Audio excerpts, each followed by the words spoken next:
Well, I think your analysis was very straight line. History doesn't run in a straight line. Kid, you cannot tell your neighbor he is stealing ducks when you are stealing funds. As High Commissioner, I was wrong. As Akash Persaud, I reacted naturally how any person would have.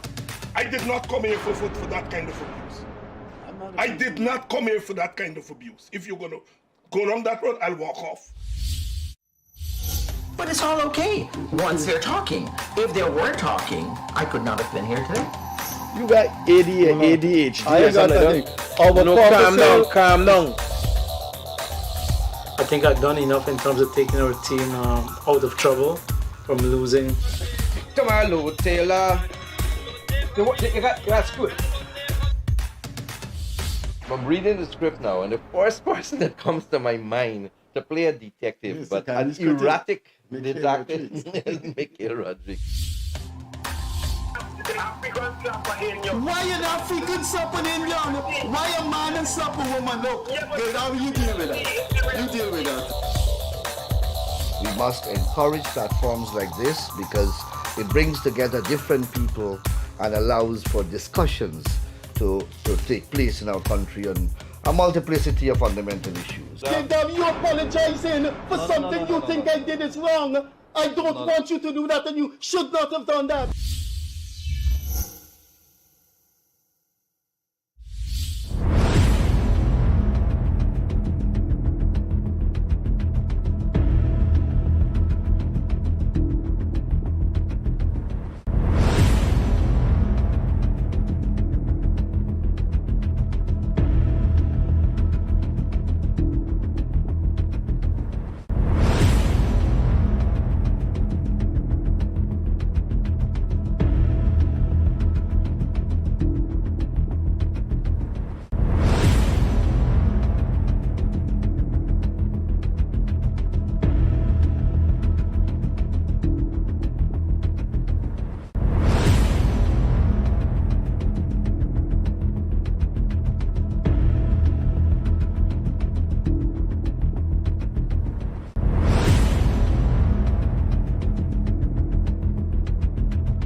Hi there. Welcome to the show. As usual, in case you missed us a couple of weeks, we have completed 2 years of this program. And we have to thank you because when we look at the numbers, we haven't faded over the past 2 years. This is a different show from other social media. We don't rant and rave and cuss down people and use scurrilous language. That has its people. This is a program in which we interview people that are policymakers, newsmakers, and people who have made a contribution to Guyana, the region, and the world. And we will keep it that way. We've been 2 years with these Friday evenings call-in show, and tonight is a call-in show.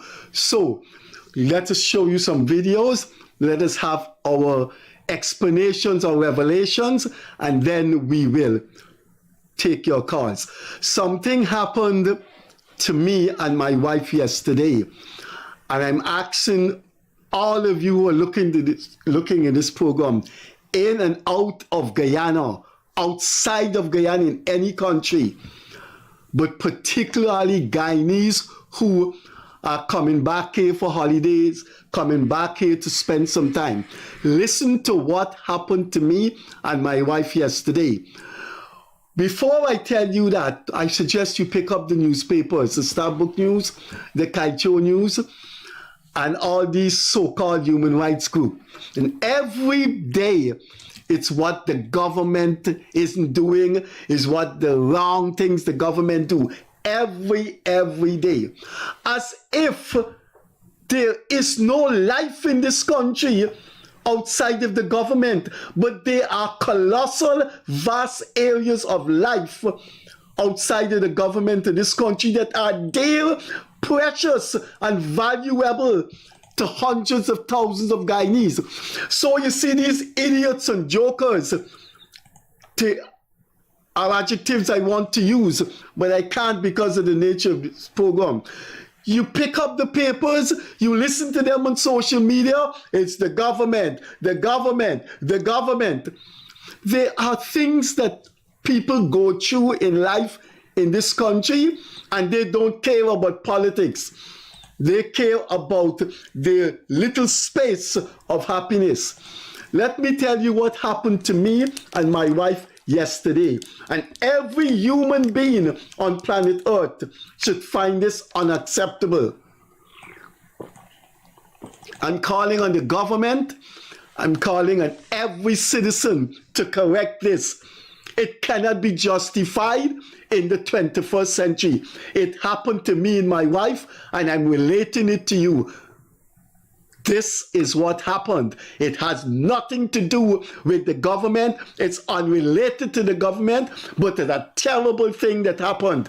And we have to correct these major fault lines in Guyana. And those people who call themselves human rights and editorial writers, these are the things that they should zero in on and condemn condignly. Now, look at the words coming out of my mouth, because they are factual and they happen in a modern 21st century country.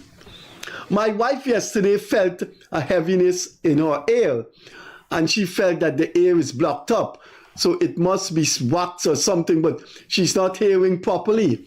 So we went to Woodlands outpatient department to see the ear doctor. We saw him, and the man was thoroughly professional. Very nice guy, very patient, very explanatory in his talk, and there was absolutely no criticism of him. And so he wished us well, and he told us that they send the pharmacy note, they send the prescription by electronic means to Woodlands Pharmacy. He didn't give us a written prescription. Woodlands does not give you a written prescription. The doctor electronically sends the prescription. You go to the pharmacy. So we went to the pharmacy. The pharmacy, Akash and I measured it this morning. The pharmacy is 17 feet by 12 feet, which could hold about 6 persons at one time. About 8 or 9 would make it pack. We went to get the prescription, the electronic prescription dispense. There were about 20 people in that pharmacy. You couldn't go in. You couldn't say hi to the pharmacy. It was completely packed. So we didn't have a prescription to go elsewhere. I told my wife, look, this thing here is, oh, Sharon is joining us. So just let me pause there while Sharon sits down. Good. So I told my wife we're going to be waiting 2 hours to get this prescription. We don't know what is the prescription. He said he sent the prescription to the pharmacy. I told my wife, look, we're going to spend 2 hours in this pharmacy. Let's come back. Let's come back about 3-4 hours after, because the pharmacy is 24 hours. So I left my home in Turkine and went back to Giftland and went back to Woodlands Pharmacy for the prescription, the electronic prescription. We don't know what he's given us. So I joined the line, and a long line, and then I went up and they gave my wife's name and said, we have a prescription here. Whatever they did, they took out the 2 ear drops that the doctor recommended, and they told me to go and pay. I joined the line to go and pay. When I came back with the receipt, the lady said, to hand in the receipt, you have to join the line again. Now, remember, 707. I joined the line to have the prescription dispensed. They dispensed the prescription and told me to go and pay. I joined the line to go and pay. When I came back, they told me to hand in the receipt for my drugs that I paid. I have to join the line again. So that is unacceptable. I did not have a prescription. I didn't know what the prescription was. Now, listen to this and you're going to get a stroke or a heart attack. When they dispensed the prescription, it was 2 over-the-counter ear drops. So we went there at 2, 3 o'clock, couldn't get into the pharmacy, went at 8, joined 2 lines, only to find out that the prescription was 2 over-the-counter ear drops. Now, Akash and I did the research. There are 26 pharmacies beginning from Eastern Middle Street, where Balwant Singh Hospital is. There are 5 pharmacies there, plus Balwant Singh Hospital Pharmacy. Up to Cummins Lodge, there are 26 pharmacies. And if I was given a prescription, a paper that the doctor prescribed 2 ear drops, I could have taken it to 26 pharmacies because I live in Turkine. So I went to see the owner of Woodland Hospital, Dr. Gobin, his son. I told him this is unacceptable. You know what that man said to me? Yes, he understands that. I should have had a written prescription. They do not give written prescription, but I could have requested a written prescription. I said to him, I'm an educated man, so is my wife. If we knew that, or if there was any indication of that, why am I here the next day talking to you? Excuse me, talking to you. He is saying you could have asked for a prescription. He said if you wanted a written prescription, you could have gone to the receptionist. After speaking to him, we went to the receptionist. The receptionist said, you cannot request a written prescription from the receptionist. You have to request that from the doctor. But why are you going to request a written prescription from the doctor when the doctor tells you he has sent the prescription to the pharmacy? No one would conceive of asking him for a written prescription because no one conceive you have to wait for 2 hours at the pharmacy. I am going to take this matter up with the medical personnel at the Ministry of Health, Chief Medical Officer. I'm going to take it up with the Medical Council and the Minister of Health. All hospitals should give a written prescription. So Akash and I went and did research. It's the same thing at Balwant Singh. You don't get a written prescription. So, ladies and gentlemen, if you're viewing this program, do you know what is wrong, horrible, illegal, and immoral about what Balwant Singh and Woodland are doing? They're taking away your right to go to a pharmacy of your choice.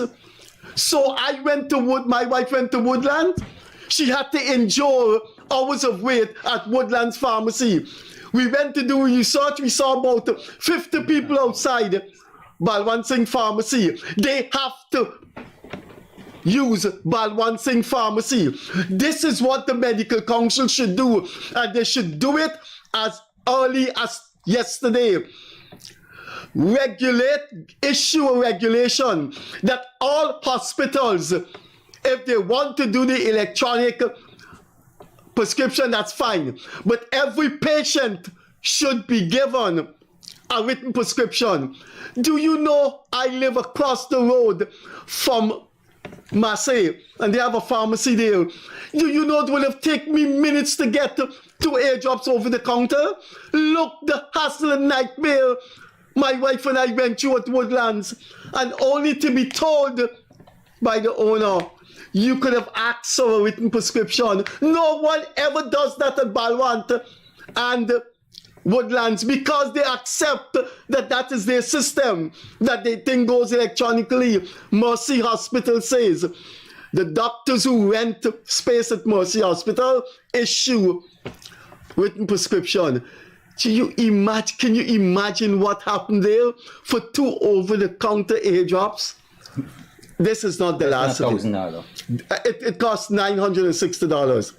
This is not the last. This is not the last of this. The government has to issue a proclamation, has to issue a requirement that patients should have the right to go to the hundreds and hundreds of pharmacies in this country. 26 pharmacies from Middle Street to Cummins Lodge. 26. Akash and I counted. And you have to wait 4 hours at Balwant Singh and Woodlands because they tell you you must dispense your prescription at us. I want any lawyer, any politician to look this country in the eyes and tell them that that is normal. That's because they make money at the pharmacy. That is my introductory remarks. Sharon is with us to take your calls. I don't know what videos Akash has lined up for us. Hi, good evening, viewers. First of all, I want to say that earlier today, myself and Mr. Kissoon attended a wedding at the Everest Career Club. It was the editor-in-chief of the Guyana Chronicle that got married, and I have a video from that, but let me show you what's happening here is... Guyana Chronicle. Yeah, the editor-in-chief of the Guyana Chronicle. That's me and Mr. Kissoon earlier today at the Everest Career Club. You're seeing the thing in the background there because of the greenery, right? But so that's the picture there. Myself and Mr. Kissoon. Mr. Kissoon drinking water as always, and I'm drinking a Gatorade. A lot of people came and asked us if we're drinking. Mr. Kissoon reminded them, never drink in your whole life, right? Right. Never drank. And I used to drink a lot, but now the Gatorade works. But let me show you a video from that wedding of the young man name is Navendra Sioraj. And he got married to a young lady from Canal. So this is just when they were coming in to the Everest there, and this is performing. They were doing some, these, Sharon, you know these things very well. You're a pundit. Me? No, I'm not a pundit. This is they're doing the, what do you call this process again? I don't know, the welcoming ceremony. Welcoming ceremony, right? Welcome the groom. Yeah, so the Dulaha come in there, and that's the family. Yeah, they have. It was a nice little function there we went out to. I thought Freddie would have stayed back to dance, and we would get some video of him dancing, but time ran out on us. We had to come to the show tonight. Right. So So tonight we have I have 3 videos to show to you. The government of this country, Mr. Kissoon and Mr. Charandas, and the entire country knows it, that they're spending a lot of money in putting things in place for this country. This is a new highway. Now, these traffic lights on the highway cost millions of dollars, I will think, to put down, because if you look at the base and so on. This is a sand truck. He said he swore from another sand truck and knocked one of the thing down. Recently commissioned highway, the Heroes Highway. Mm-hmm. Look, one of this is the light with the cameras and so on. And look, a piece hanging. And when I spoke to the police said he really doesn't understand why this is happening on the highway. Look at this. Well, who's gonna fix that? I don't know who's gonna fix it. Look at this thing. Look, out, completely broken. Look at this thing. I mean, we're seeing the development happen in this country, we're seeing the infrastructure happening. But oh man, we're gonna be, look at the recklessness, look at this thing. Look at that. You know, since you're on that, one of the things that I think, first of all, good evening everyone out there. One of the things that should happen, these trucks must be given specific times when they can be on the road. Like at night probably, because they drive like that. Somebody, a young girl from the bank, Demara Bank, and her friend were there, and the truck just sideswiped them. Both almost died there in hospital with serious injuries. Yes, tonight there was an injury. There was a tonight this afternoon there was an accident on this Linden Suicide Highway. From our reports, a 50-something-year-old football coach died, and his 9-year-old grandson died in the accident too. These trucks should not be allowed to travel during the day when actually, when I started my introductory remark before you came, I said there's so vast areas of concern that people need to speak on, but you don't find the anti-government critics speaking on that. They're just obsessed with the government. Do you know there's a regulation that container trucks cannot be on the road at certain hours? But guess what? When the traffic stop them, they make a call to their boss, who's a billionaire, and that is solved. So these billionaire companies are allowed the trucks on the road. Yes, true. When a country is small and it has a small cabal of trillionaires, I tell you, justice goes out the window. Let me just say that there's a major problem with parking in the city. Anybody in Georgetown, there's a major parking issue in Georgetown. You don't have space to park. I have to spin corners, and I had to go down to GPO today. I parked in Camp Street because I can't get parking nowhere else. Now, throughout the city, this is an issue where the parapets are so badly damaged. This is one street alone. This is only Wellington Street we did here. There's Carmichael Street and all over the place. But they're so badly damaged that you cannot park. If you go on Carmichael Street, you see, that is valuable parking space. But all the city council or the Ministry of Public Works has to do is throw some sand or some small stones there, and parking is allowed. Look at that. You can see look how far this thing is, man. That's a waste of parking space when some sand could go there. This man coming out here is a superintendent of police. He said he and I had to look for parking. Look at the distance. Nothing can park there. Nothing. On the other side, it's the same thing too. And guess what? Guess how that could be solved? By builder's waste? Or you get the bobcat to level it, then you throw the sand or you throw the stone. Look, valuable, and the deluge of cars you have in this country. Look, somebody here on the other side, in front of their business, throw some builder's waste. Bam, parking right there. What is the value attached to parking, and what is the value attached to the builder's waste? It's so much of builder's waste across this place. Man, it's sad. And Sharon, now this is I don't know how to describe this. Only Mr. Kissoon could describe Sharon, this. I went into this. I fell into this. You know where this is? You don't live in Georgetown. I'll tell you where this is. You see this? This is Middle and Waterloo. And Waterloo Street. Sharon, Middle and Waterloo when Street. you go, I went into that. When you go into that, water flowing like a pipe break. the shacks after damage. Where's the gas tank? No, a man, a GDF vehicle came through and the vehicle was tilted on the side. Mr. Kissoon, look, beautiful promenade garden, the tree falling and break down the fence, right there. Nobody sees to cut the tree or anything like that. But look at this, Mr. Kissoon went to his car, got an umbrella because we wanted to see the depth of this thing, right? It looks like maybe just the surface.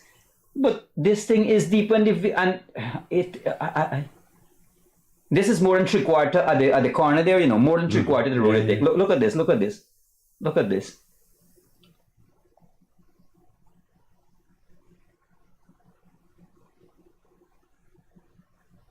But child fall and they drowned. I think a couple babies drowned in there last week. Oh my goodness. Wow, it's amazing. It's really is amazing. But Charan, given our oil money and given the budget of public works, it doesn't take much to do those things. Yeah, true, quite true. It is, it's what they want to do. And that is something that can be fixed quite easily at minimal cost, really minimal. So just let me say this, Mr. Persaud and Mr. Okay, Kissoon. the phone is ringing. I'm going to be leaving. I'm going to be leaving you guys a bit early this evening because the bridge, which I have to take to go over, it's opening at 10. Okay. And if I leave here at 10, I wouldn't probably get home until about 1. So Mr. Persaud is getting the first call on his phone. No, put it here. Oh. Put it on speaker. Before I say Johnny, you can call in, right? So here you go. Good night to you, gentlemen. Good evening. Good night. Mr. Kissoon, Mr. Charandas, and Akash. Yeah, man. I have a question to ask. Go ahead. To you, gentlemen, do you actually think that this country will get better in the next 100 years? Mr. Kissoon, why you don't answer the question? Because you have this conversation very often. Mr. Kissoon, you've been complaining about so many things, and it seems like everything you complain has been falling on deaf ears. So your opinion, right? You've been in the political arena for a very long time. So you tell me if you actually think this country is going to get better, because look at all these things that you guys are pointing out and complaining. It doesn't seem like anybody's paying attention to it. If you, for example, the garden fence, that will leave like that for weeks before someone actually notice it. For weeks or months before someone actually pay attention to it. So you could just let me know. You think that this country will get better, but no matter how much, my opinion, I don't think that how many millions of dollars Guyana get from my resources, it will not get better. So Mr. Freddie, you could just give me your opinion. What do you think? I don't want to take too long because our priorities are callers. I think the question cannot be answered holistically. Because when you answer it holistically, then you ignore development, you ignore progress, and you paint the whole country with the same brush. I think there are improvements in the hospital, medical care, free medical care in this country that is excellent. You can get that in the first world countries. You can get that in the United States. There are public education institutions are developing. So it would not be the correct perspective to answer it in a holistic way. No, the country would not get better in 100 years. I think the country will get better, but there are vast areas of sadness that will remain, as what happened to me at a private hospital yesterday, which any human being on planet Earth would find unacceptable. So I would say, yes, the country is going somewhere and the next generation will benefit, but there are going to be remnants of sad life in Guyana. That's the best I can answer. I don't want to. You need to look at the small things. Don't look at the big things and the big development. Look at the small things, simple things like, for example, those potholes in the road, those the parapet, and the garbage situation, and these type of things. The small things. Don't look at the big development or highway building and all these things. I think we could get improvement in the values that prevail in this country that are lacking. If we stop concentrating on everything, obsession with the government, and we zero in on things that make people life possible and make people life livable. Like what happened to me, my wife at a private hospital, had nothing to do with the government. I believe I probably would have got a prescription. But it has nothing to do with the government, but yet still you say you're going to reach out to the ministry and this person ahead of this government official and all. Well, so why are you reaching out to them if it's just a personal issue? No, I will reach out to them so they can regulate the way other people conduct business in this country. They're not at fault for what Woodlands did to me, but they have the authority to regulate how Balwansing and Woodlands. Exactly. I love the word that you use there, the authority. They have the authority because they're the government. They're governing everything. We got to take this call. Thanks for coming through, man. Yes. Hello? Hey, good night, guys. Good night, good night. Mr. Persaud, it's nice to see you again. Thank you, thank you. Two things I would like to speak on. I would like to do a follow-up with the last caller there. As he said, looked up the little things, and then you could give your opinion. We are spending billions and billions of dollars to beautify the city of Guyana. All the parks, the recreation, the big highways. And these little things that cost are even a fraction of the billions of dollars that we spend. And we can't fix that. Typical example, we're putting street lights out on the roads, in the highways, probably in the villages or whatever. But we put them there for a few months, a few of them gone, we're not doing maintenance. It doesn't make any sense. You're spending the billions of dollars, and when to do the small things, you're not doing it, it doesn't cost much. That's one of my points. When I speak our politician, I mean generally. I'm speaking openly. It can be the opposition, it can be the government. Our politician claims they love Guyana so much. They love the citizens so much. So they go there for ministers, shadow ministers, president, vice president, etc., etc. Because they're getting a fat salary and they're having power within themselves. But if they so love the Guyanese people, and we ask them to be a volunteer minister, would they be a volunteer minister without power or without the hefty salaries? Just do the job as a volunteer? I don't think so. So when they say they love the people and they love the country, it's not really true. It's that they love the power that comes with the job and they love the hefty salary. Thank you, guys. Okay, bye-bye. Thanks for coming through. Good evening, Collie. You're live on air. Hello. Yes, good evening. Hey, good evening. I'm looking at the 3 videos that you post there, but what I could tell you, that's that's quarter of the problem Guyana Oh, has. absolutely. Now, if a country like Guyana got a donkey cart and horse cart still running, and old age, the elderly people of that country still have the palms, well, there is more that you should look at about Guyana than just pothole, because there is no social welfare for any ordinary people of that country. Imagine if you call 911. I know Mr. Charan probably live abroad, right?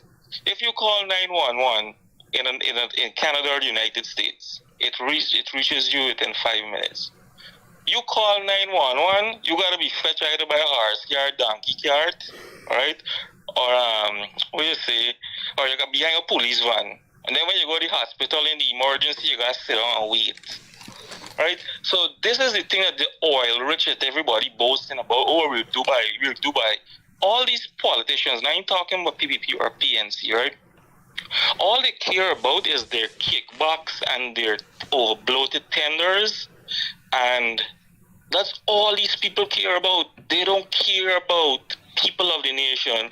So for me, you need to work to get a new batch of people, and 65 people for sit down in the parliament, because none of them 65 in there care about the ordinary people of that country. So you got not only the pothole you gotta look at, there is a whole other holistic aspect of Guyana and Guyanese welfare that needs to be looked at before we could boast to the world about Dubai.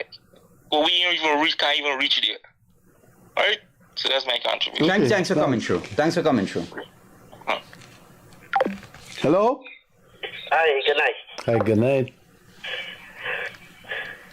Yeah, good evening. You're live on air. Yeah, good evening. First of all, I want to say to Mr. Charandas, I have never had the opportunity to get a chance to speak to you, but I just want to thank you very much for the time when you made the right choice in Parliament and you voted against the no confidence motion. Thank you, my friend. Thank you. You saved the whole country. Don't go yet. We had a guest, I think 2 weeks ago, the leader of one of the opposition party, Timothy Jonas, attorney at law, and General Secretary of ANOG. And he did say that he did praise Charan Das for what he has done. So, yeah, many people of this country would like the opportunity to thank Charan Das for what he did. Thank you so much. Anyway, my contribution tonight would be this previous caller, and he was talking about the country moving forward.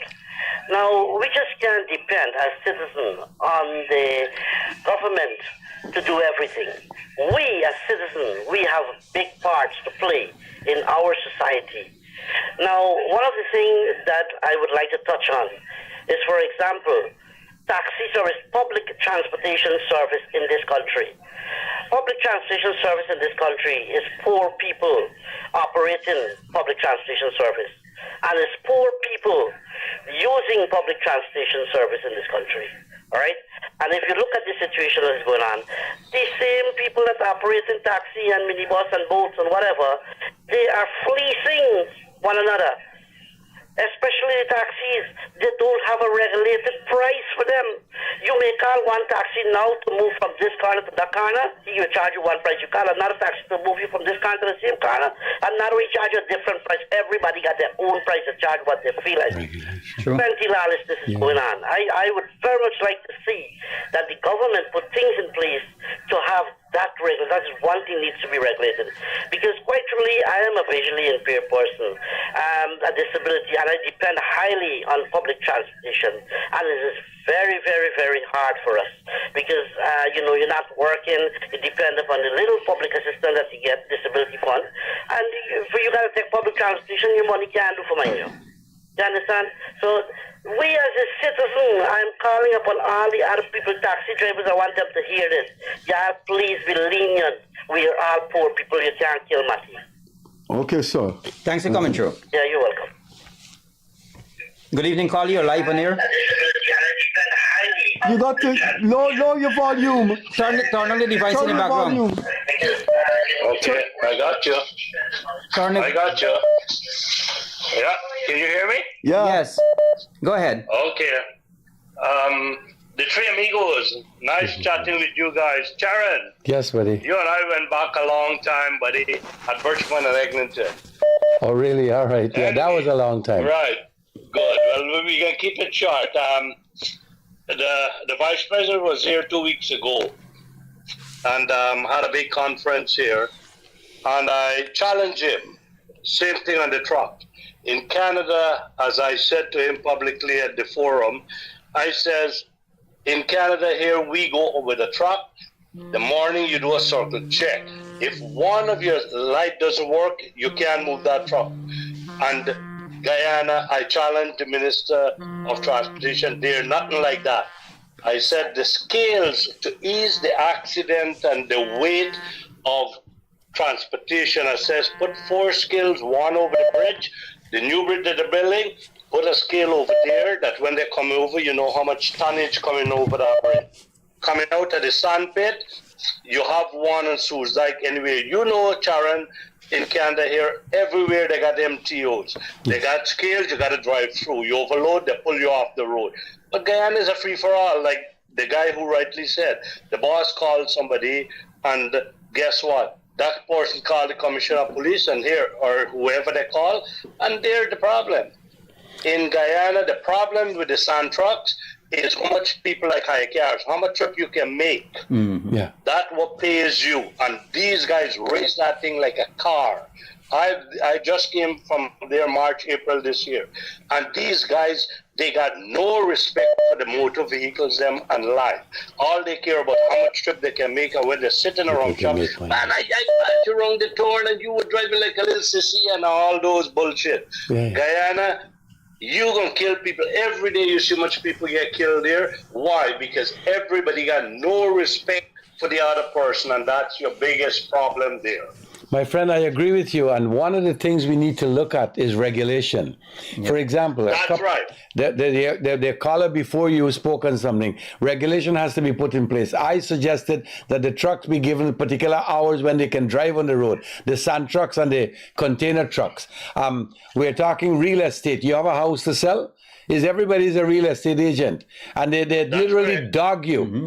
And if this one is telling you 2%, they want to tell you 3%. And again, there is no regulation in certain areas that we're accustomed to in Canada. I'm saying we because I've been through all of that for years. Yeah. But I hope, and I'm hoping big time, that regulations will be put in place to put all these things in the proper perspective, and so that we can have some at least decency in dealing in the areas that I were mentioned. So I don't know when, but I'm hoping that regulations can be put in place. I think some people at the conference, when I met them up, they says that certain selected people they invite to come to Guyana on trucking.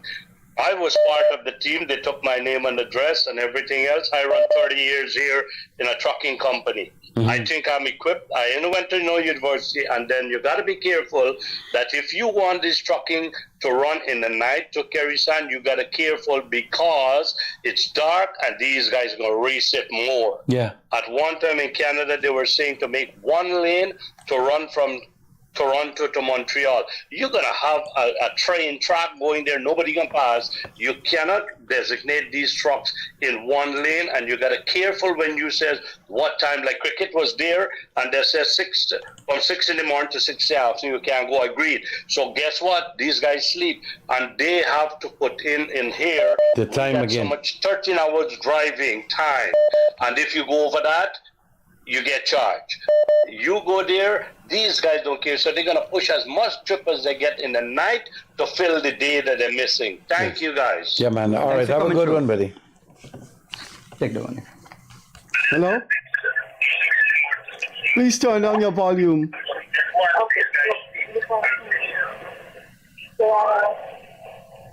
Hi, good evening.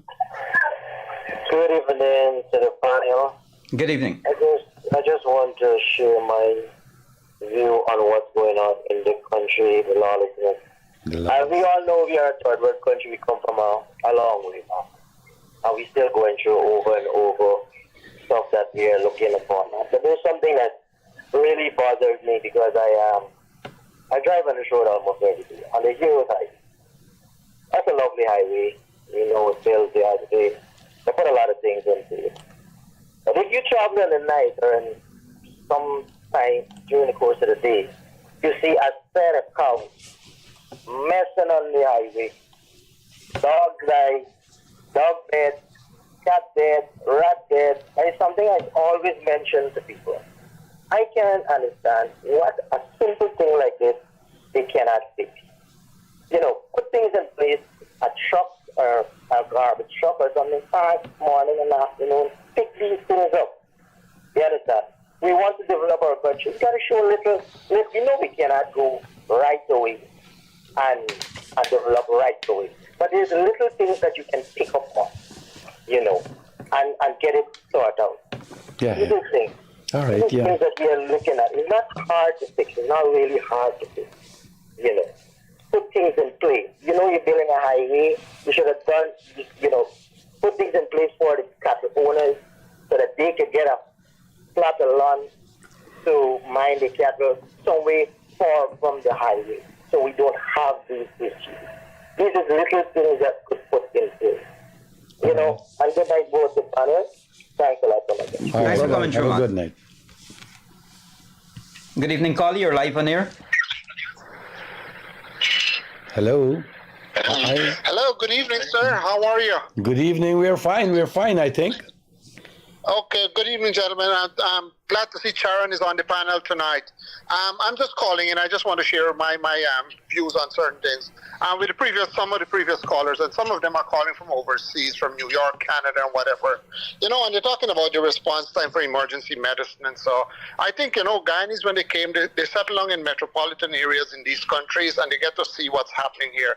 But they should take a trip out of New York, Queens, Brooklyn, and Toronto, and go out to some of the outskirts in the United States and see what's happening there. Today, we still have drawn horses in Pennsylvania. Yeah, So we got to get away from that mentality, you know. You know, come over here, we see it and everything. It's good what we are experiencing. But in many other places, like in the South, in Alabama, people are still using latrines to this day. So I just want to point that out. More importantly, although the issues raised by many folks, and sorry that happened to Freddie today, which should not have happened. Hope regulatory things are put in place to deal with that. It has to be a standardized system there. Other than that, they're refleecing the pharmaceutical side of medicine. The other thing I want to point out, more importantly, that we are seeing the tree, but we are missing the forest in that country. What has happened in the past 2 weeks? I fear for Guyana, especially I'm thinking about we are returning to the days of Booker's Guyana. When, you know, Booker's financed Barnum and the UF to take over Guyana. You know, what's happening here, what's playing out at the AFC and Nigel Hughes. This is Exxon is big in this. It's their horse in this race. The rigging of 2020, this was deliberate. Can I stop you and then just listen to me, you'll go on. Be careful with libel, right, sir? Yeah. Be careful with any accusation, right? Please, go ahead.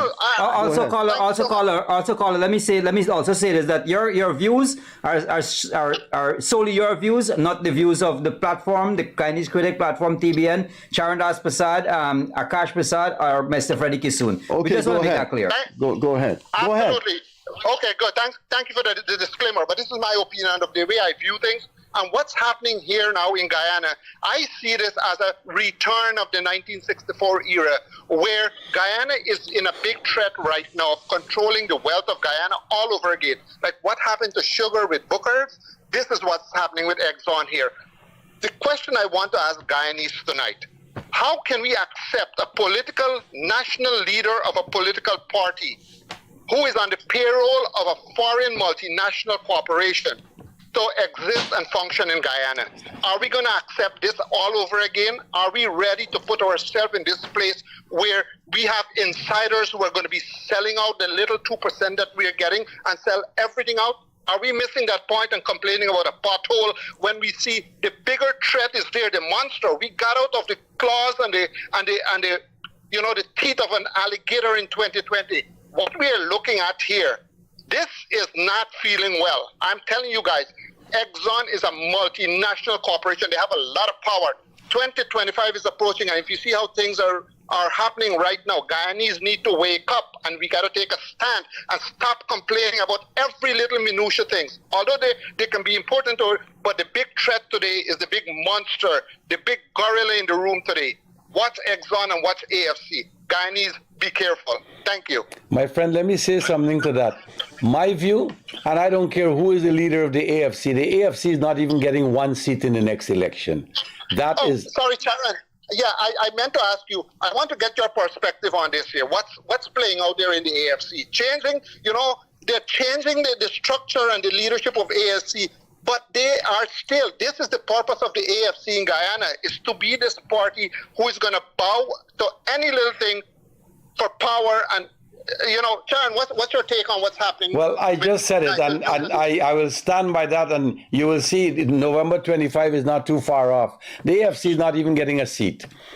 And APNU has to be smart to let them go and break that coalition, because they're giving them a number of seats that they have not even remotely come close to earning. So we'll see how that plays out, but trust me, they can pick who they want as leader. They're not going anywhere. AFC has been buried a long time ago. All right, we got to take another call. We have a big third factor in this race right now. We have to take another call, sir. All right, caller, thanks for coming through, man. We really appreciate your views. That will take a long time. We'll talk about that another time, right? Be careful, Guyana. All right, Thank man. you. Yeah. So guys, before you take another call, let me take my leave, because the bridge is opening at 10. And when I leave here at 10, when I get there at 10, it takes me another 3 hours to get over sometimes. And we've been out already. Yeah, I got to. Hello, good evening. So you guys take care of this. Yeah. Chava knows how to. Yes, of course. I think so. We can. Hello. Hi, good evening. Good evening. I must commend you guys on the show that you're doing. I really appreciate everything that you guys are doing there. I have three issues. Mr. Charandas is a Barbadian. He's from Kanji. Mm-hmm. But That means you know me well. I'm from Rosalton. Oh, cool. All right. Knowing you by seeing you. Okay, so I have three things I want to highlight. These concrete roads that they are making. Mm-hmm. They're building these roads so high that when your car, two cars can't pass. Run off right there. And they said that, I was speaking with the mayor, he said let one car go in the corner and let the next car pass. But the edge is high. When one car fall off the road, how you gonna get up back? The edge is Damage in your high, yeah. vehicle, who gonna give you money to make back your vehicle? Yep. All right. I agree with that. I agree. The roads are too narrow for two vehicles, and because the roads are too narrow, the edges and then- are so sharp and high, if you try to squeeze two vehicles in, one runs off on one side, you got trouble coming back on. And then they're gonna clean the drains, take all the garbage, what they take out from the drain or all the bush, the shame baby, throw it on the pavement. Mm-hmm. Then people can't walk on the pavement. People have to walk on the road. When a vehicle has to pass now, where the people gonna go? Or where the vehicle gonna go? That's one. Rosalton is a very small town. Mm-hmm. We consider the town from JC School Street to Arch. The town continue a bit more. That's the small business part that we have in the town. But we have all these people selling on the road. You don't have nowhere to park when you go on the road. Sidewalk, yeah. Then it has the family for the bigger folk who have business there. They're gonna park motorbike. They're gonna put this on the road. Nobody cannot go and park there. How you gonna get into the stores to buy? How you gonna get into the business spots? Then you have friends of bigger ones in the council. They have stands on the road. You can't even walk. People can't walk properly. They have to walk on the road because they cannot walk in the pavement. Thirdly, Fort Morant Hospital, big hospital like that, don't have a proper parking. There is no parking. I had sent Mr. Akash a few two videos. Yeah, we showed it. Yeah, it's very disgusting. We have old people going there. They who have problem with their foot. They can't come out. They can't park. How they gonna get into the hospital? Right, these are serious issues. So those are my issues, and I would really like to see something happen with it. They are serious issues and of grave concern to the people. You just gotta hope that, well, they can be fixed and soon enough. Like the parking at Port Moran, the roadside, you gotta see what is happening in Georgetown as far as street corners being crowded. Vendors are all over the place. So I don't know how soon, but you hope. I think he. Yeah, all right. We have one coming in here. Good evening. Hi, good evening. How you guys doing? Sharon is co-hosting this evening. All right, Sharon. Good night. Good night, good night. Sharon, you knows me very well. I have a question. I live in Monterey Post on the East Coast. Uh-huh. And BV police station seems to be very inadequate to serve the whole designated area. My thing is that Agriculture Road, I think it needs an outpost, in the vicinity of Agriculture Road, because there's a lot of petty crimes and a lot of serious crimes has been happening in our neighborhood here. In Blockade, for example, there was a GF officer that got killed. Mm-hmm. And I can tell you, my house was broken into, and my two kids, 8 and 5, were traumatized. And it was a horrific experience for me as a guy who left this country and then was asked to come back because, that's enough. So it's not a good experience for me. And I see the police, had a big, hurry up, I would say, party, urging police to do the right thing. And, elections next year, I don't want to, I hate to think that, when we are on the home stretch, everyone seems to be, galloping for to show progress. And I don't think we should wait to the last minute, to make changes. It should be done in accordance to how it's needed. So I think And maybe this area here is one of the reference to throughout the country. They should be looking at, getting more outposts of police. I think is that we have a massive police force now, and crime seems to be going helter-skelter. And I think I would prefer to have lesser number of people, but more effective people, rather than having a large number, and you're not having that effectiveness of the force. I lived in Bermuda, and I can tell you, I've never seen a policeman with a handgun. I've seen him with baton and short pants, and the crime rate there, on a pro rata basis, you can't compare it. And majority of the police force are foreigners, and I think one of the problems here in Guyana is that you got biasness between the police force and the people, the local people, and it goes on different levels. And quickly, I think one of the biggest disasters for this country is this dancehall crap music from Jamaica and this marijuana consumption in Guyana.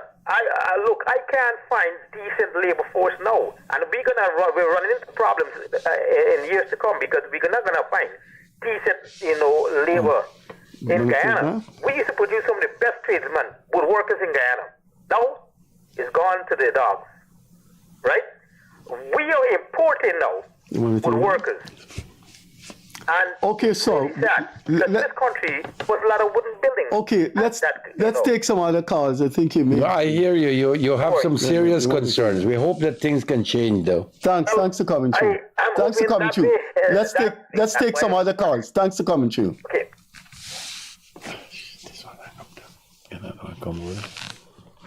Hello. Hi. Good evening. Hi. Good evening to you, Mr. Freddie and Mr. Sharon. Good evening, buddy. All right, Mr. Freddie, quickly, I just want to ask you something. A while back there was this line there, and I hear that a person cannot be jailed for a specific amount of marijuana for their own consumption. I think it's 40 grams or something, right? Like back in the past, if they hold you with a drink, they would jail you, right? Yes. So what I want to ask though, do they have places that are legally permitted to sell this thing the same? Because you make it legal for someone to use, you can have on your person a certain amount for your personal use. We don't have that. We don't have that in Guyana. We don't no. have that. Good. So what was the point of legalizing something that is illegal? We have not legalized marijuana, sir. No. You not legalize marijuana in the entirety, but remember, Mr. Freddie, you cannot be jailed if you have a joint on you. Because I can tell you this, I was at the main street, Christmas Village, and people were walking right there smoking the marijuana, and the police is there.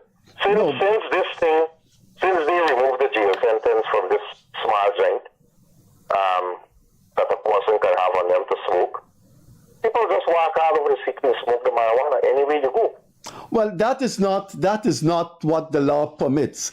The marijuana law in Guyana is that it cannot be used publicly.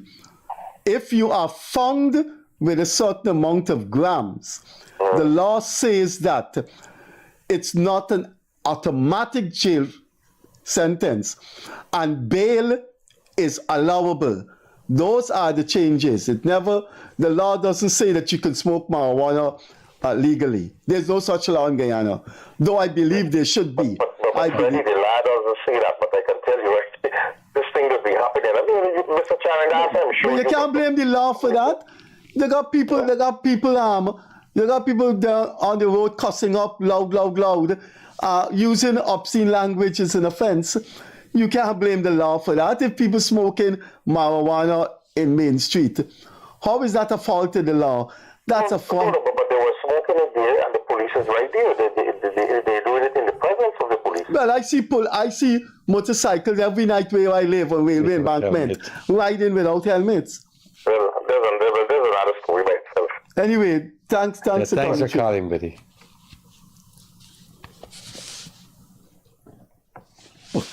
Well, I think that holiday got his wires crossed. We don't have legalization of marijuana, although I believe we are backward in that sense. In terms of the amount of grams, you can get charged with 3 grams. In Jamaica and elsewhere, Canada, 20-25 grams are acceptable. Yeah. Hello? Hi, good evening. Good evening, Freddie. I just want to ask you one question. Is it possible for a pensioner to live with $36,000 a month, pay all bills, and eat and live? Is it possible? I support the increase of senior citizen pension. I don't have a problem with that. I support the Irfan Ali presidency. Unless something changes, I will vote for him.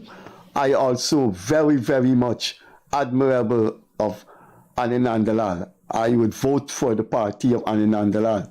But there are things, of course, that I don't agree with. It doesn't mean I would not support the government, but I think there should be more money for pensioners. My views exactly too.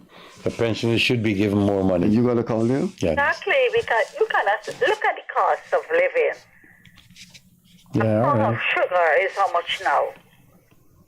It's hard on a pensioner. It's very hard, and I think Ali's government should look into these kind of things. Nobody likes to know their family is suffering like this. All right. I share your view there on the pension money, though. That's for sure. All right. Have a good I'll tell you night. something. As a child growing up, I live on the quarantine. My father was from Port Brand. I'm a die-hard PPP. And nothing can ever change that. But what I disagree, what they're saying about Jagan, ask me, I'll tell you since I'm a little girl about him. Good man. All right. Yeah, Okay. thanks. All right. Thanks for coming through. Hi, good evening. You're on the air. Hi, good evening. Am I on to the Freddie Kissoon show? Yes, you are. Could you speak up, or you have to raise your volume? I can, let me just turn my TV down. I heard about Freddie's flight with the hospital. Mm-hmm. And I want to say clearly, you're supposed to be issued with Prescription. a prescription. That is the law. And when you are issued with a prescription and it's filled, you can ask the pharmacist to return the prescription for you. It is their duty to take a photocopy or to take the documents off of it and return it to you. And they put a stamp on it to show that it has been filled. Well, madam, I didn't know it was a part of the law. If it's part of the law, if you go into Woodlands and, as I did yesterday and today, doing my research, and you go into Balwant Singh Hospital, there are about 20 people on the bench. Let me tell you something. They don't have prescription. Sell your prescription anywhere. But what happens at Balwant Singh? They have a problem where they have only India drugs. And they bring those drugs in. And when they bring those drugs in, they're the only people that have them, and their doctors only prescribe that. So you are forced to buy their drugs. That cannot be right. When you could go anywhere else and sell your prescription, but they only provide the drugs that come from India that they bring in. And you can't walk out to the doctor's office with a paper prescription and go up the road and get it dispensed. That cannot be right. The medical council has to stop that. It is your right to have a written prescription. Yeah. Well, I'll tell you what, if you think that is your right, you should have had my experience yesterday at Woodlands. There was some senior... Knowing the law, I would have demanded my prescription. But you understand? You can't get... The pharmacy was so filled. So I was at the door saying, excuse me. And the pharmacist so busy, she said, just a minute. You can't get the talk. So I met Dr. Gobin. I told him, I said that you can't even speak to the pharmacist because the place is so packed. What you need to do is get into the new pharmacy council. There is a new council there. It has only been sworn in like maybe 2 months or 3 months. I checked. I got the name of the doctor who's in charge of it, and I was told she works at UG. I'm going to follow it up. I'm going to follow it up. I'm going to follow it up. There are new people there in the pharmacy council. Got a pharmacy council. Yes, doctor. Thanks for coming through, madam. We can't hear you. Something's wrong with the phone. Okay. Okay, bye-bye. Thank you. How do you take this call? It's your phone. Hi, good evening. Oh, we got cut off there. Hello, good evening. Sharon Das is co-hosting the program this evening. Hello, good night. Good night, good night. Minister, it's 7 weeks now in Enmore, East Coast, Baltimore Street. No rubbish has moved. Wow. 7 weeks? Yes, 7 weeks, brother. On 3rd Street, the second half. Who I don't know knows? again, hon. They gotta be the NDC, but every time. Listen to me, sir. I went to the meeting. Meet the girl, and the girl didn't want to speak to us. In another chap. I don't know what position they're getting in this place. It didn't make any government feeling bad. But it coming up to today, but then coming to my seat again. I even called Box and Poke and tell them. All right. I don't know who can I call to get this garbage out of my yard. I have 2 barrels, 3 barrels, and those things on the road. You understand, brother? I'm 68 years of age. Wow. I'm going through some years. What do we do, Freddie? See what you could do for me, per man, please. Let the government see what it could do. Let the government know what the NDC is doing in here. Siraj was supposed to be here this evening. He is an advisor to the Minister of Local Government. But he called to say he has to go to Awake. So I'm sorry, but I will tell him tomorrow. All right, thank you, Mr. Right, okay, fine. Have a good night. Thank you for looking at the matter for me, please. Okay, please. Yeah, sure. Have a good night. Yeah, you too, buddy. Thanks, man. Good. So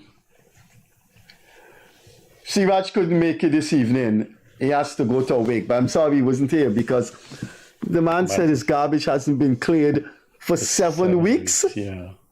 So you know what a health hazard that poses?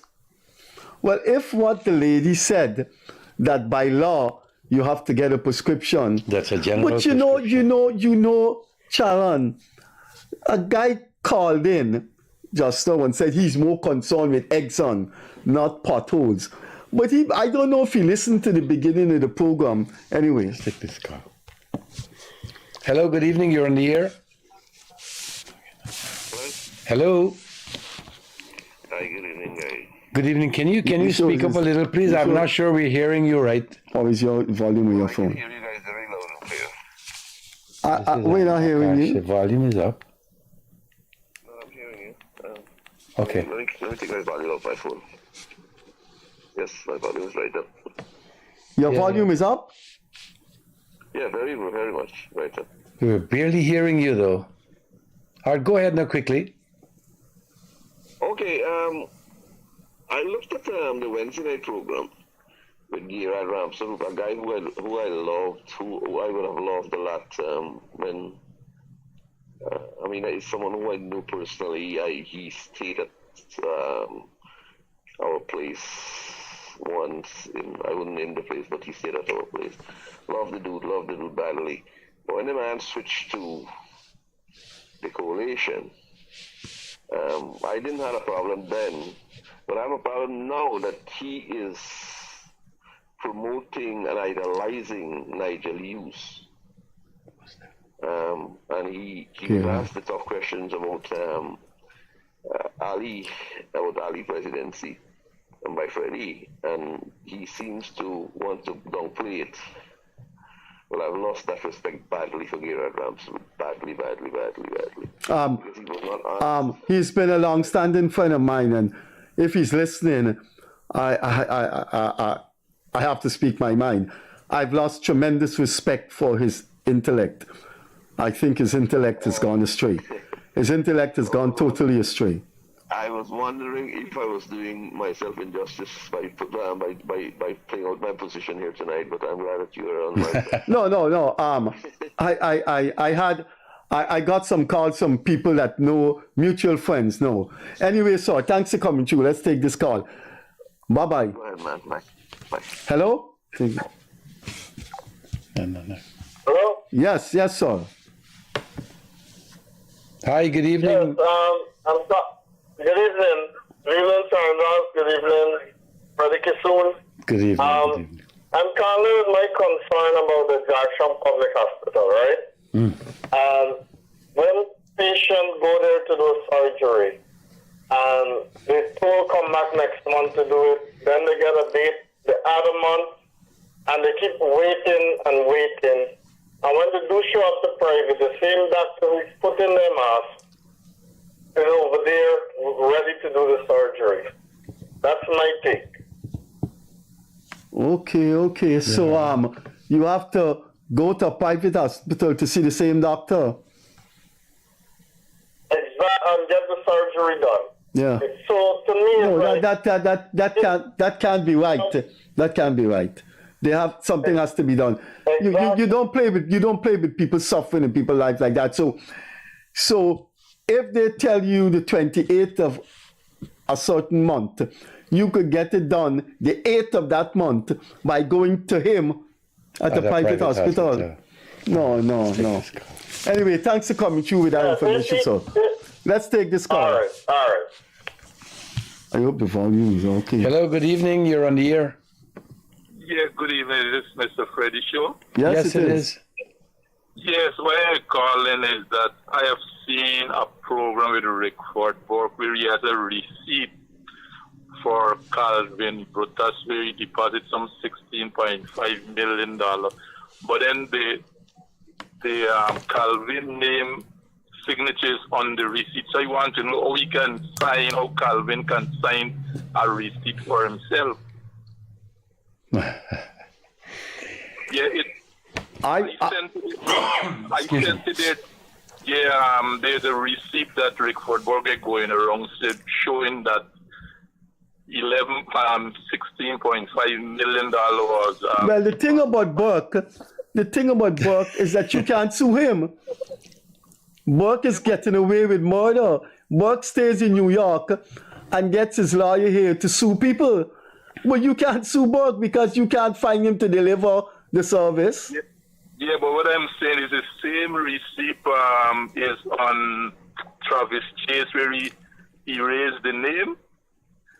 Right, so I want to know how could Calvin Brutus deposit some money and then he signed for on the same receipt. Don't listen to Burke, sir.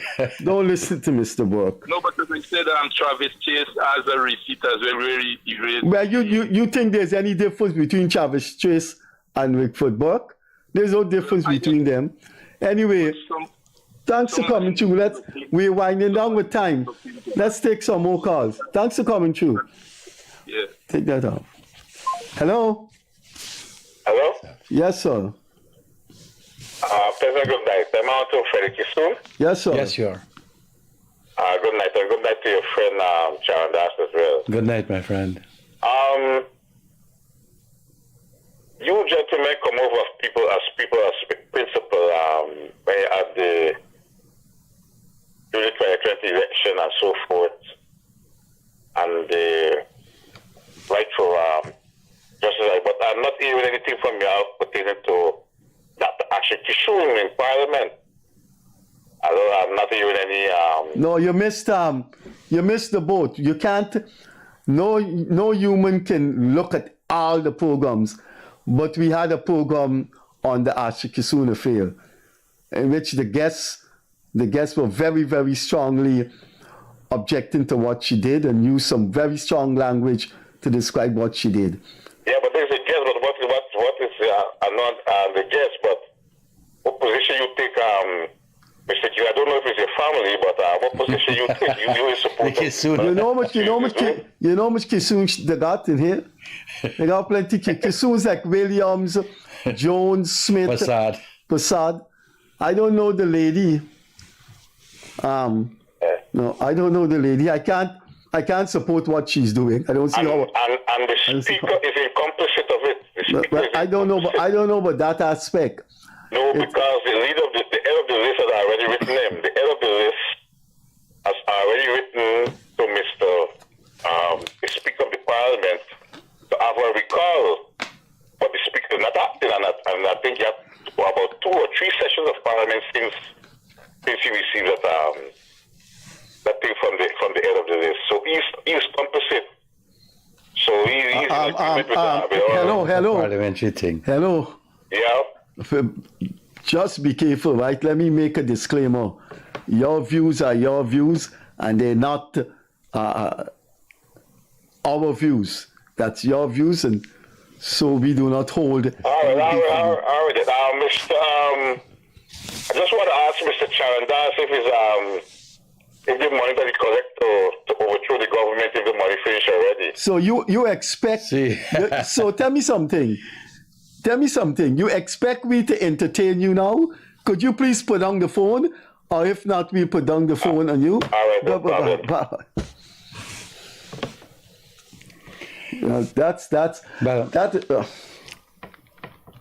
Hello. Salam namaste. Good evening, gentlemen. Good evening. I think tonight's program has been dominated by local issues. I just want to switch over to something regional, maybe international. You know, we've had 2 major hurricane events recently. Yes. Today we had Hurricane England destroying the West Indies in less than 3 days. This much. And a few days ago, we had Hurricane Beryl, which is the strongest early hurricane of any given season going back to 1851, whose effects reached all the way to Canada.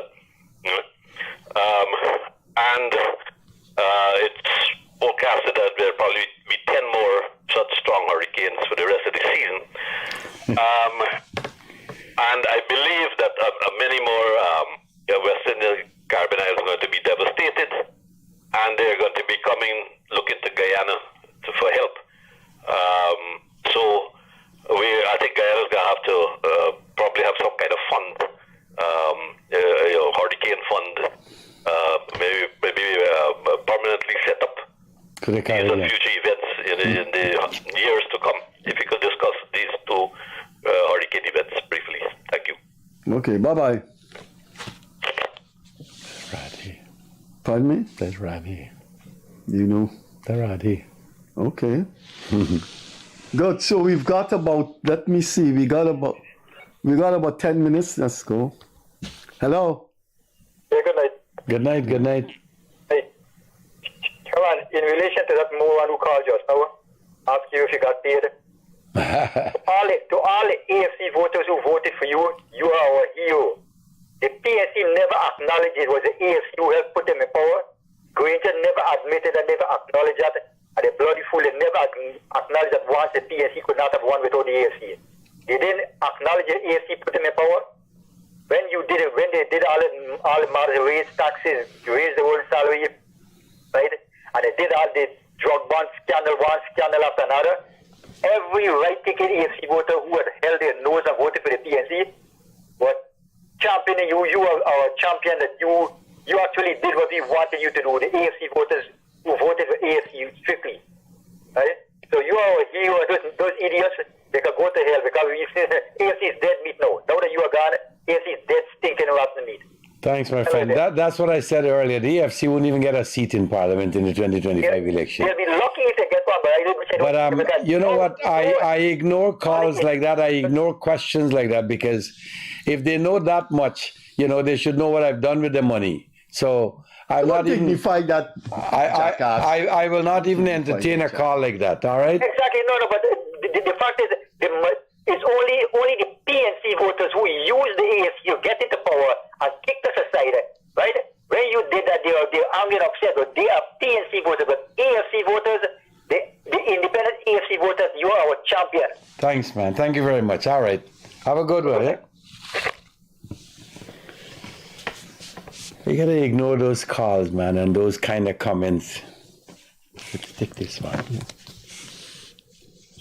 Hello, good evening. You're on the air. Freddie Kissoon? Yes, it is. Yeah, the AFC carried the PNC to power and the AFC bring them out back, and that's very good. Thank you, Mr. Chairman. All right. All right, I want to make some point. There are a guy that's talking about the pay from the ministers getting big there sometimes and these things. But when you watch back the skullduggery with it in the small with the REOs and the superintendent of works, the skullduggery, I feel they should carry out a great audit in this country with all these skullduggery were going on and these people with this overpadding of the BQ and these things. I feel that Mr. Ali, the president, should carry out a real thing and send some of them pay back the money or send some of them to jail, especially the REOs. All right. That's your view, right? Yeah. All right. We can't say anything about that because we don't know for sure what's going on. But thanks anyways, buddy. Hello. Good night, sir. Good night. Good night. Good night.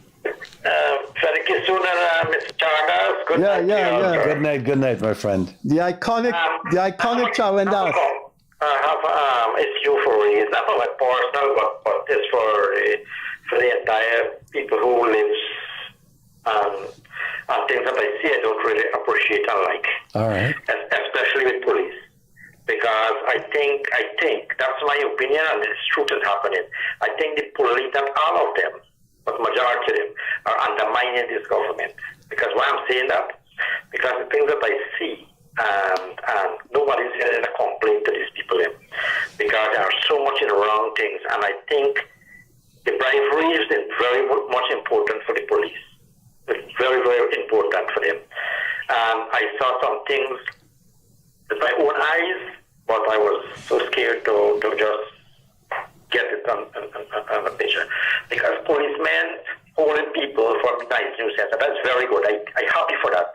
But the thing is that the same police or hold these people have the big music back in them car, inside them car and on their trunk. And they got a most tint, and they're locking up people for helmets and things. That is good. That is very good. But the thing is that now, there are people who pass in front of this police without helmet, without a number plate, and don't even have license, and they don't do nothing. There's a set of people. I hear you, my friend. That's a lot. A lot of that is happening. I know the government don't know a lot of things what's going on. But the thing is that now, when things like that happen, it's undermining the government, because the things that people will attack the government. Remember this coming out close to election, maybe a year or 9 months or something like that. And the government is getting undermined. And I'm talking about Riverton. Okay. Right, a lot of things are going on here. And someone called about the drugs. Oh my God, come and see them, take the 12 you pick these drugs here. Come and see them. There's this drugs thing. Oh, Mark children got up with drugs. And let me tell you, police don't care, because let me be honest to you and fair. Police are dealing with it. So they don't look after drugs, man. They don't look after. I give complaints several times to the station, several reports, and not even a policeman never come. And you defend yourself, you go so quick to come. I want you for money. The thing is that money making is all about money making, and that's in all the police. Get me very, very clear. All right. Yes, but a lot of things going on. Policeman is dealing with the same thing with the people that's smoking. Imagine 2 policemen come to me, and the most stink of weed. So imagine what's going on right now in the whole place. Yeah, and it's so upset. It upset me so much, because I don't drink that smoke and park. I don't need anything. So it bothers me so much to know. We know that drugs people don't have manners or respect. So imagine them people is want smoke. You have to go and give a complaint to. Imagine if it's to the whole station. You know what people go to station? You know what people don't go to station because of the same thing they say? You will be complained and don't attend to you. They don't attend to you. All right, my friend, you made a complaint. Let's see if anything will happen. All right, take care. Have a good night. Good. If you're looking at us, the numbers are on the screen. The operators say we have 5 minutes more. So if you're brief, we can take if you're brief, we can take 10 calls. 10 calls of 5 minutes. Just call and express your opinion. you have the right to your opinion, not necessarily the right opinion, but you have the right to your opinion once you don't get us into trouble with libel. So call and let us know what is on your mind. We have 4 minutes more to go. So Chairman, in the meantime, the complaints about, since this program started 2 years ago, Chairman, you're a Barbician, you're a very well-known name in Barbies. We've had 2 years of complaints about police misbehavior in Barbies. It's happening all the time. I'll tell you something. I was coming from Riverton one day at a police checkpoint, and I saw this police take money from a car driver.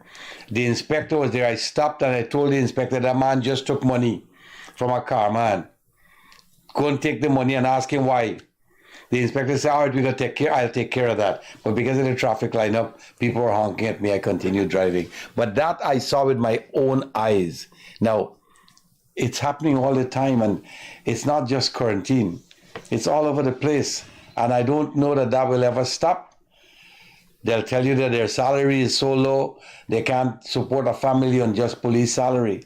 Well, we don't know if that's going to change and when it will, if at all. So my friends out there, what you should do is refuse to pay the police any money. Bluntly refuse and see what happens next. And trust me, if you get charged, call me, I'll take you to court, I'll go to court with you for free. But you're going to tell me that you refuse to pay the police money and then you are charged. Promise, I'll do it for free.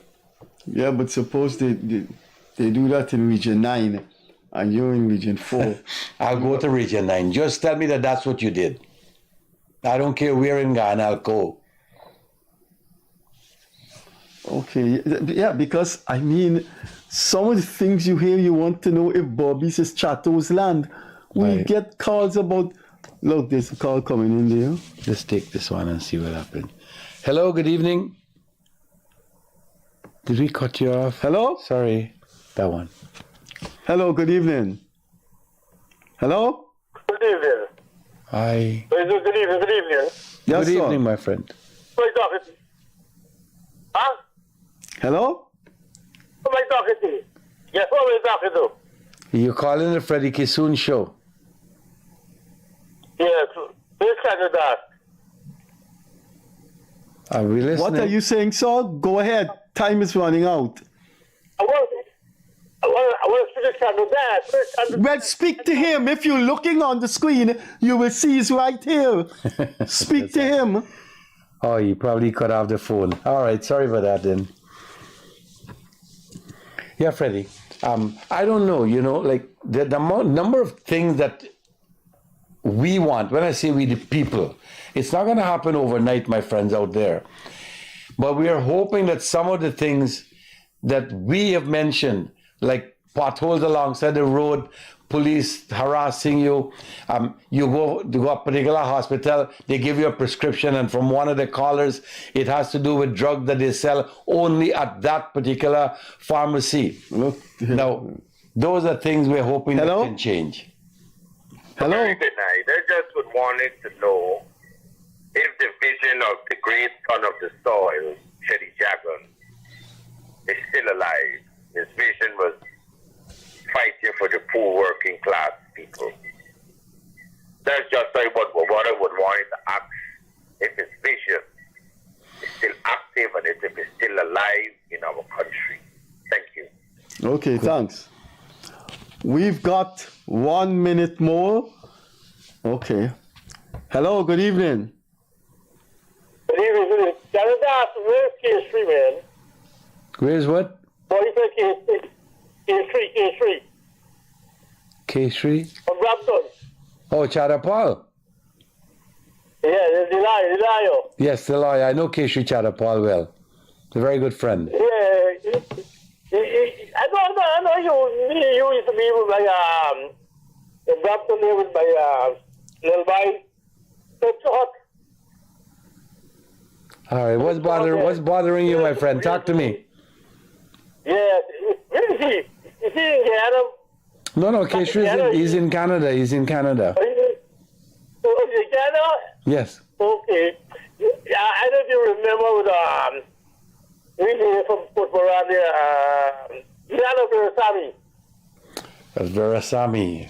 Dr. Ramaya Verasami. That's Verasami from Port Moran. Mm-hmm.